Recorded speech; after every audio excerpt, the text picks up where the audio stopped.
Hello, welcome. Okay, so this video is of me, Hannah, taking Aimovig. I don't think you can see it. It's Aimovig 70 milligrams once a month injection. Here's the reaction if you want to jump straight to that. I'm just going to explain how this last month, which is my third month on Aimovig, has been. And if you want to know how the first couple months went, that's my other videos. Just a quick breakdown. The first month I was really spacey, and then the second month not as spacey, but okay, so this last month I can't tell if anything's working. Like, I feel about the same. I wrote down I document my migraines, and I haven't been able to get a good shot of this, but at the end of this video I will show, I'll put it in focus so you can see how I rate my migraines and document it. But I'll do that at the end, that way if you don't care to see it, you don't have to fast forward through it. So I wrote down this past month I've had 7 debilitating migraines. I've had lots of headaches, but I've had 7 debilitating migraines. The month before I had 10, so that would have been my second month on Aimovig. I think in the video I said 9, but I just counted it was 10. So, and then the month before, which was my first month on Aimovig, I had 4, but I was super spacey, like so many times it was like debilitating spacey, like I couldn't function. And just to give an idea, the month before I was on Aimovig, I had 10 migraines. So that could be that might be an average for me, like 1 to 3 a week. So yeah, I don't feel like a lot has changed yet, but I've been told with Aimovig you want to give it a couple months. So now, taking this, my 4th injection will be, first injection, after the 2nd injection, that's your first one. The 3rd injection, that's your 2nd month. So this 4th injection will be my 3rd month, right?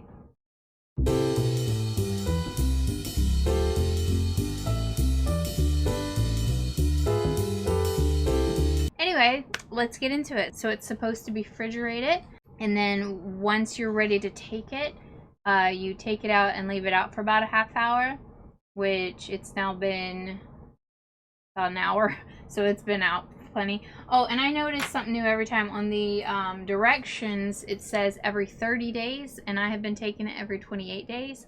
So this is now my 30th day, but I noticed on the thing it said take it 7:30 in the morning, and I never noticed that before.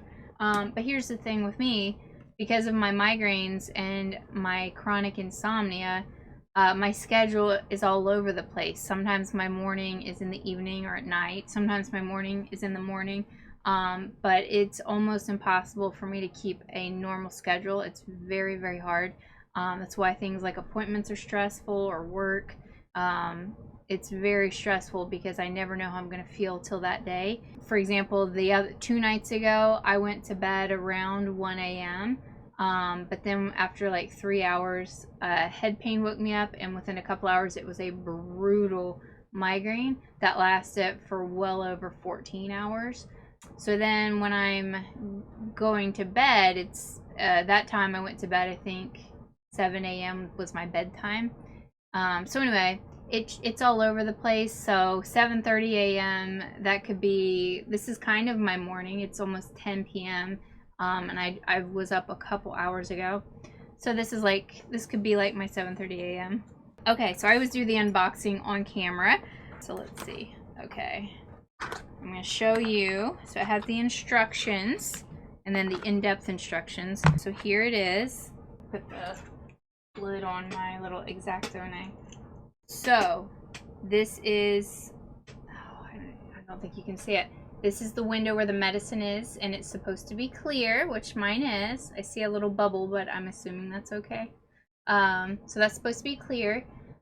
When I take the medicine, this is the button, and I'm going to take this cap off.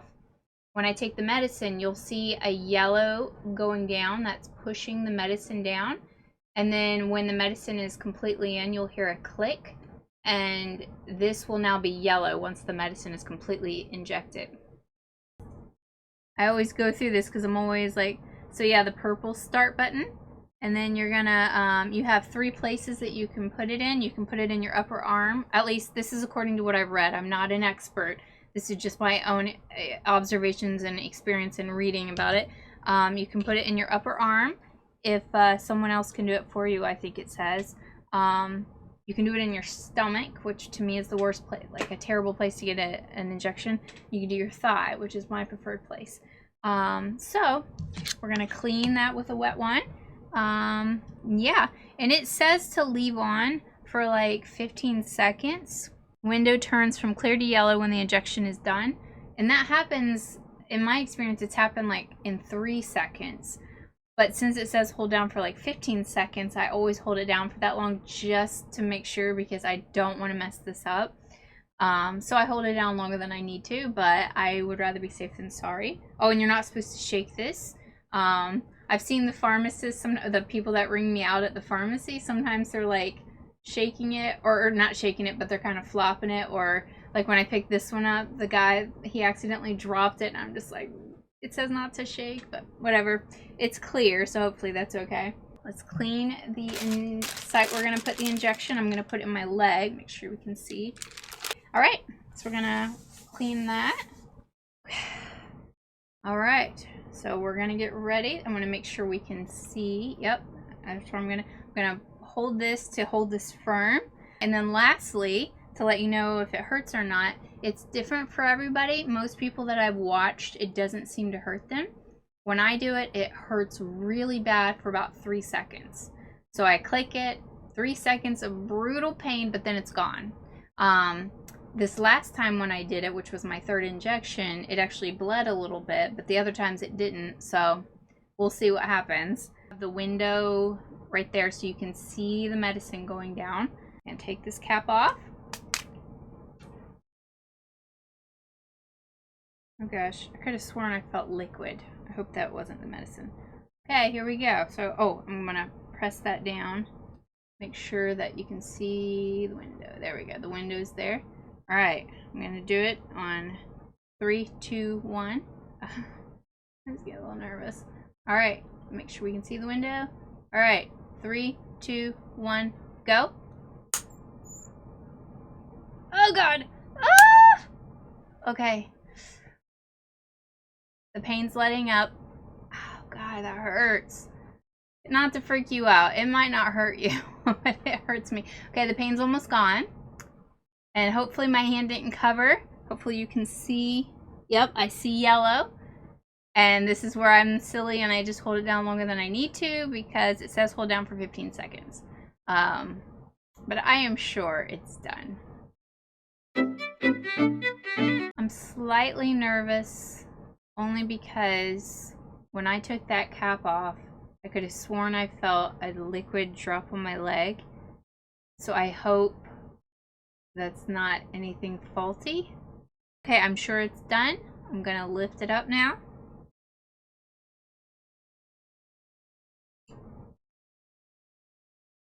Alright. See, okay, now the window is yellow. You probably can't see that. But the window is now yellow where it was clear. And no blood. I do see a red spot, but I don't even think it's gonna need a band-aid. Alright, well thank you for watching. Okay, I'll do the thing where if you want to see how I document my migraines, it's my own unique way of documenting. So I'll put that. But if not, I hope to see you in my next video, and I wish for you wellness and goodness. I know it's hard living with migraines or any kind of chronic health issues, and I wish you wellness. And just as importantly, on your journey for wellness, I wish you joy and good things.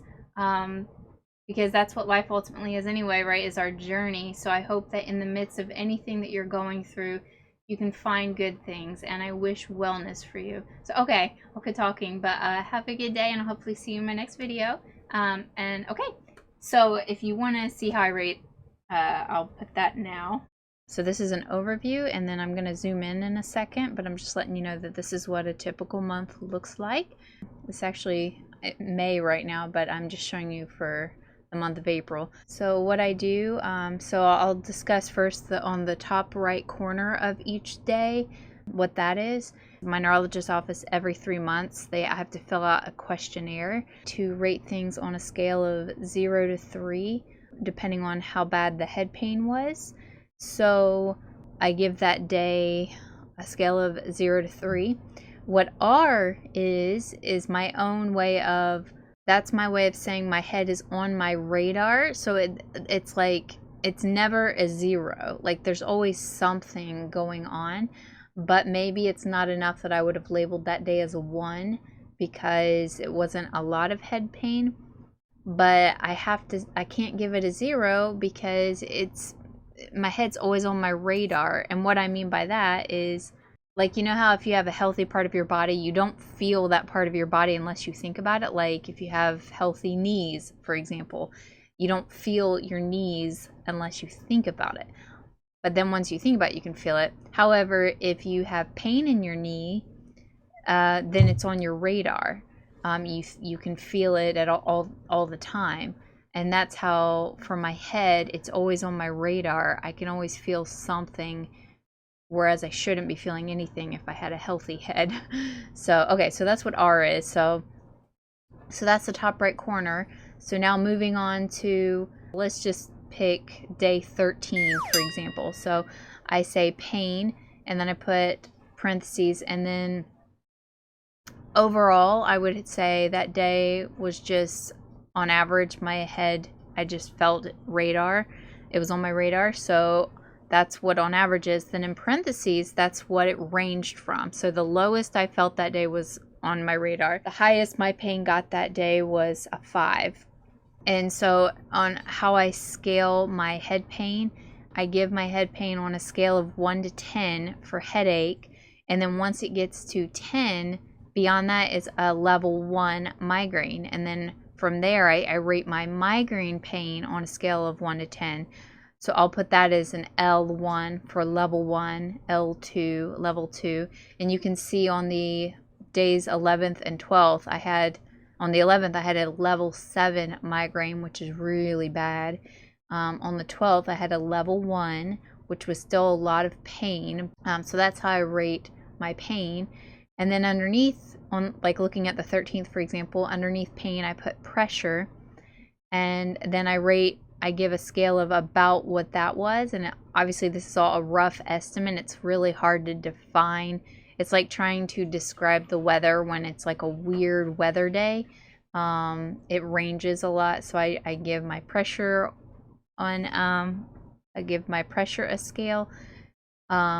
And the reason I have pain and pressure is because they're not the same thing, but sometimes I experience them at the same time. Sometimes I can have a lot of pressure but no pain.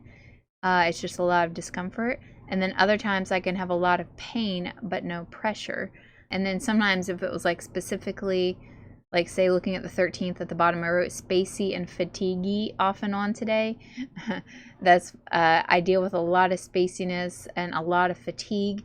And so sometimes if I don't feel like coming up with numbers, I'll just put that I was spacey and fatiguey a lot. And that was, if I write it on here, that means it was enough that it was really distracting to my day and it made my day difficult. So that's why I like to give a number range for things, but at the same time, if I don't feel like doing that, especially because it's a lot to document all this, and I document have other journals for other health issues as well, but my head pain is definitely the biggest one. But yeah, sometimes I'll just write stuff if I don't want to come up with the numbers. And then lastly, on the bottom left corner, you'll notice on some of the days I put numbers, like look at the 11th and 12th, I put a 3 and a 5. So on my questionnaire for my neurologist's office, has questions like the first question is, how many days in the last 3 months did you miss work or school due to headache or head pain? So it's like, I'm not going to be able to remember the last 3 months, the answer to this question. So what I'll do, and there's 10 questions, by the way, and it'll include like how many days in the last 3 months did you not do household work due to head pain? And then the next question is actually, how many days was your productivity in household work reduced by half or more due to head pain? So I'll write at the bottom if it was like if I had 3, which I think that was the how many days did you not do household work due to head pain. I'll put that number to that question there. So when they ask me on the questionnaire, I'll go back through my journal and I will count how many 3s there were, and then I'll put that many on the questionnaire. And 5 is, did you miss leisure activity or social activity or family event or anything like that? So I'll put that. So that means I missed stuff due to my head pain that day. That's how I fill out that questionnaire. So that's the basics. If you have any questions, feel free to leave me a comment. And yeah, and I'm always getting better at documenting things. So I apologize you're looking at a book. I didn't know how much I was going to talk for this. But alrighty, have a good day and I wish you well.